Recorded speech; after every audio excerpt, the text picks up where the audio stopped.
Bodo latest update बयखौबो बरायबाय। दिनैनि रादाबखौ फरायदों आं प्रमोद खाख्लारि। गिबि निउस दङ। मैया 10 मार्च खालि क'क्राझार जिल्लानि सिङाव थानाय 3 खना गामिनि थागिबि रुंसारि सामाचरन ब्रह्मनि थामथि फिसाज्ला 918 नंनि खामगुरि गुदि फरायसालिनि गाहाय फोरोंगिरि 45 बोसोर बैसोनि बेरलाव बेरथाव ब्रह्म बिथांखौ सिनाय मोनै दुथांफोरा इनायै बुथारनानै दोनलांनाय जाथायनि सायाव क'क्राझार जिल्ला दुलाराय बर' फरायसा आफादा दुखु फोरमायनायजों लोगोसे बे जाथायजों लोब्बा थानाय दायनिगिरिखौ थाबैनो हमनानै आयेन बादियै साजा होनो बिटिआर आरो आसाम सरकारनिसिम दाबि खालामदों।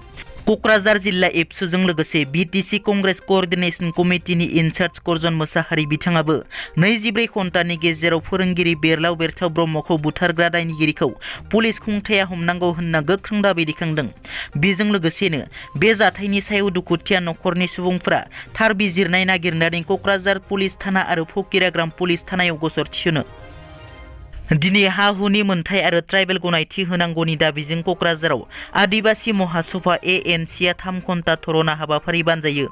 बे धरना हाबाफारियाव एएनसिनि आफादगिरि बयल हेमब्रमआ बाहागो लानानै बुङोदि जुदिसो सरकारा आदिबासि माहारिनो ट्राइबेल गनायथि होआ अब्ला सोमावसारनाया गोख्रोंनिफ्राय गोख्रोंसिन जागोन होनना रोखा बुंथियो।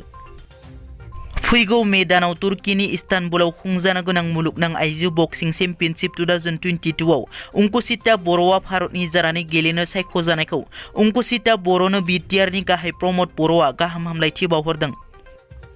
गलाघाटआव आदिबासि पिपल्स लिबारेशन आर्मी सुंद'यै आपला हाथियार हमग्रा हानजानि 2 सोद्रोमाखौ हमनो हायो। आसाम पुलिस आरो सिआरपिएफनि हानजाया गलाघाट जिल्लानि आसाम नागालेण्ड सिमानि उरियामघाटआव बिसोर 2खौ हमनो हायो। हमजानाय 2नि गेजेराव सासेया आपलानि कामान्डार होनना पुलिसा मिथिहोयो। पुलिसा बिसोर 2निफ्राय हाथियार आरो गला बारुदफोरबो बोखांनो हायो। हमजानाय 2खौ आपलानि कामान्डार इन चिफ साहिल मुन्डा आरो जयन्त हाउक होनना सिनायथिनाय जादों। मोनसेनि उनाव मोनसे बर' सावथुनफोरा इन्टारनेशनेल स्टेज एबा जौसाङाव बान्था मोननो हानायखौ जों बयबो नुनो मोनगासिनो। बर' सावथुन सिजौआ थांनाय माखासे समफोराव गोबां इन्टारनेशनेल जौसांफोराव बान्था मोननो हादों आरो सायख'जादों।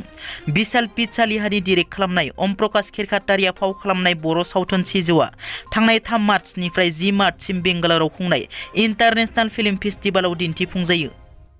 रासिया इउक्रेन मोन्नैबो हादरनि फरेन मिनिस्ट्रिनि गेजेराव मैया तुर्कीयाव गोजौ थाखोनि सावरायनाया जादोंमोन नाथाय फेलें जायो।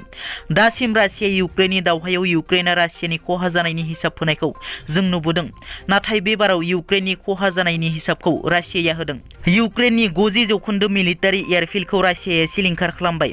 मोन 137 एन्टि एयारक्राफ्ट सिलिंखार खालामदों। इउक्रेननि 90% दीर्घवेदि मिसाइल सिलिंखार जाबाय। मोन 81 इउक्रेननि एयार डिफेन्स राडार सिलिंखार जाबाय। मोन 89 इउक्रेननि कम्बेट एयारक्राफ्ट सिलिंखार जाबाय। बेल' नङा, इउक्रेननि रोजा रोजा सान्थ्रिफोरनि जिउ गोमाबाय होनना रासियाया दाबि खालामो। MLA उखिल गगैनि धरना। दिनै गुवाहाटी नोगोरमायाव MLA उखिल गगैनि धरना।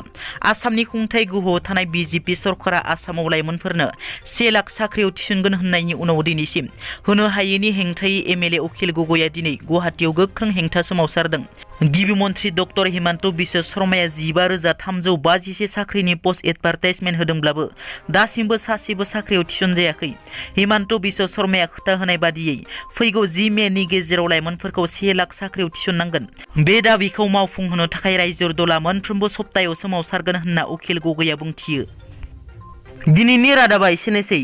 नोंथांमोना जुदि आंनि चेनेलखौ दासिमबो साबस्क्राइब खालामाखै, अन्नानै साबस्क्राइब खालाम। गोजोन्थों।